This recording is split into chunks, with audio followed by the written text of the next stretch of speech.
এবারে অবশেষে নদিয়ার ভারত ও বাংলাদেশ সীমান্তবর্তী কৃষ্ণগঞ্জ থানার অন্তর্গত মাছদিয়ার লিচু চলল ইসরায়েলের বাজারে। এবারে অবশেষে ইসরায়েলের বাজার কাঁপবে নদিয়ার ভারত ও বাংলাদেশ সীমান্তবর্তী কৃষ্ণগঞ্জ থানার অন্তর্গত মাছদিয়ার লিচু। খুশি মাছদিয়ার লিচু ব্যবসায়ীরা। এই ভরা জ্যৈষ্ঠ মাস মানেই আম, জাম, কাঁঠাল এবং লিচুর মরশুম। নদিয়ার কৃষিপ্রধান অঞ্চলগুলির ফল ব্যবসায়ীরা বছরের অনেকটা সময় নির্ভর করে থাকে এই গ্রীষ্মকালীন লাভজনক ফল চাষের ওপর। এবারে ভারত ও বাংলাদেশের কাঁটাতারের সীমানা পেরিয়ে সুদূর ইসরায়েলের উদ্দেশ্যে রওনা দিল নদিয়ার কৃষ্ণগঞ্জ থানার অন্তর্গত মাছদিয়ার লিচু। একদিকে যেমন ভারত বাংলাদেশ সীমান্তবর্তী কৃষ্ণগঞ্জ থানার অন্তর্গত মাছদিয়ার আম যেমন বিখ্যাত, তেমনি আর একদিকে লিচু কিন্তু বিখ্যাত। এবার রাজ্যের সমস্ত জায়গার লিচুকে টপকে সেরার শিরোপা নিতে চলেছে নদিয়ার কৃষ্ণগঞ্জ থানার অন্তর্গত মাছদিয়ার লিচু। যেমন মিষ্টি তেমনই রং, আবার দেখতেও বেশ বড় লিচুগুলি। পাশাপাশি সাধারণত এই লিচুতে কীটনাশক ব্যবহার করা হয় না। ইসরায়েলের একটি সংস্থার প্রতিনিধিরা এসে ল্যাবে পরীক্ষা করে নদিয়ার কৃষ্ণগঞ্জ থানার অন্তর্গত মাছদিয়ার লিচুকে বেছে নেয়। যেহেতু এই লিচুগুলিতে কীটনাশক ব্যবহার না করে জৈব পদ্ধতিতে লিচু চাষ করা হয়ে থাকে, সেই জন্য ইসরায়েলের বাজারে এবারে কাঁপাতে চলেছে নদিয়ার কৃষ্ণগঞ্জ থানার অন্তর্গত মাছদিয়ার লিচু। এমনটাই জানাচ্ছে মাছদিয়ার লিচু চাষিরা। এই যে আপনার এত সুন্দর লিচু, এই লিচু কোথায় যাচ্ছে?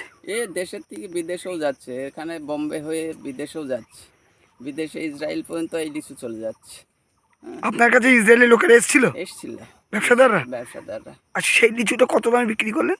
সেই লিচু হচ্ছে আমাদের আতা বোম্বাই তো বেশি হয়েছিল না, ওইটা 10,500 টাকা ঝুড়ি বিক্রি হয়েছিল। হচ্ছে আপনার 2000 লিচু 10,500 টাকা। আর এটা এইটা 5,500 5,000 এইরকম বিক্রি হচ্ছে। আপনার কি খুশি? খুশি, মোটামুটি খুশি। অন্যবারের থেকে এবার খুশি, যেহেতু এটা বায়ো পেস্টিসাইড দিয়ে তৈরি করা হচ্ছে, তো যার জন্য চাহিদাটা বেশি। এবং সাথে অত্যন্ত খুশি মাছদিয়ার লিচু ব্যবসায়ীরা। স্থানীয় বাসিন্দাদের দাবি, এর ফলে মাছদিয়ার লিচু ব্যবসায়ীরা যেমন লাভের মুখ দেখবে, তেমনই পরবর্তীতে আরও বেশি সংখ্যক লিচু চাষিরা অতিরিক্ত লাভের আশায় লিচু চাষে আগ্রহী হবে।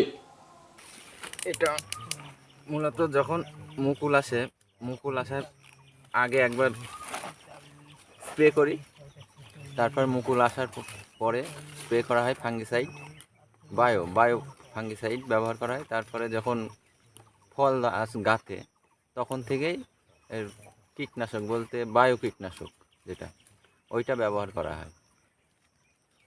এদের লাভটা কি হচ্ছে? এতে তো এমনি কীটনাশক ব্যবহার করার থেকে বায়ো ব্যবহার করলে এতে দেখছি ফলন বেশি হচ্ছে।